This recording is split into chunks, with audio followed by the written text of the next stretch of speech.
Next story, switching topics a little bit. I found this curious, coming out earlier in the week.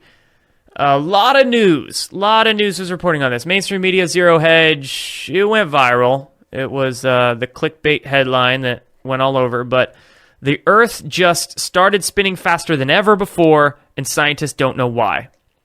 When I call this clickbait, I'm not saying it's fake. I'm just saying a bunch of media outlets are jumping on the story because it's popular, so they're going to try to get their clicks on it, try to feed people into their website by running the story. So it is a very true story. In fact, this isn't new.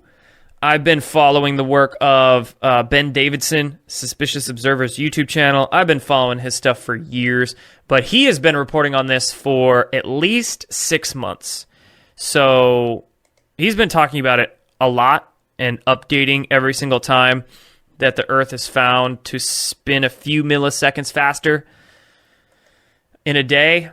So it's not new, and scientists don't know why. Well, maybe all the establishment mainstream scientists that are all very narrow-focused, narrow-minded, but there's some pretty damn general explanations like, hey, our whole solar system is moving into a more densely charged area of the galaxy with more charged plasma in it, so it's causing all sorts of effects in our solar system, from climate change being one of all planets. All planets have their climates changing. Also, electric effects. Also, the sun is going through its own changes on our planet Earth. I mean, we have our geomagnetic poles shifting. We have a lot of electric phenomena in our atmosphere that have never been seen before, like big plasma ropes being photographed. Noctilucent clouds, look into those. Noctilucent clouds being seen super far south, like as far south as Kansas, when they're usually up at the north and south poles, like in the Arctic, Antarctic regions, but they're being seen all over. These basically electrically charged clouds is what noctilucent clouds are. Not common water vapor clouds, but they're electric clouds way high up in the ionosphere. So yes, there's a very logical explanation as to why the Earth is spinning faster, is because there's a whole hell of a lot of energetic changes going on in our solar system as our solar system moves through a more densely charged region of the galaxy, and that will culminate likely in the coming decades with Earth's pole shifting and our sun going popping off a giant solar flare. Let's pray that shit doesn't hit our planet, but that might not be something that we can control. So be good to be aware of that and possibly prepare for it if we even can. But there's that story. And also, speaking of solar eruptions and flares impacting Earth, this in the mainstream media, Fox News is talking about it, New York Post is talking about it. This is coming from NASA, surprisingly, so not something NASA often really admits to, but they kind of are here.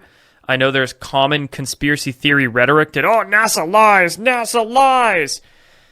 That's just the easy talking point that a lot of people who want to think they're truth seekers, super awake say. It's not that NASA lies. It's just NASA bases a lot of their theories off flawed foundations. NASA puts out a lot of data that you can source because it's true data. It's just how NASA scientists will spin all that data into their picture.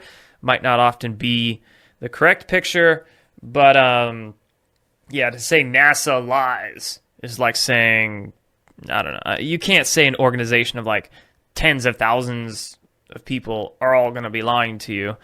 There might be a couple bad apples in that bunch, but most of them are, good people that are just kind of lost in the system they're in and don't realize it. So regardless, NASA here talking about solar eruptions and flares impacting Earth.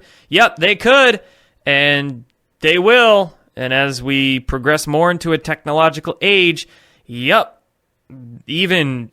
mediocre solar flares at this point. Plus, our Earth's magnetic field is weakening, which is a symptom of what I was talking about, right? Our solar system going through effects as it moves through more densely charged region of our galaxy. Well, our Earth's magnetic field is weakening too, which leaves us more susceptible to solar flares.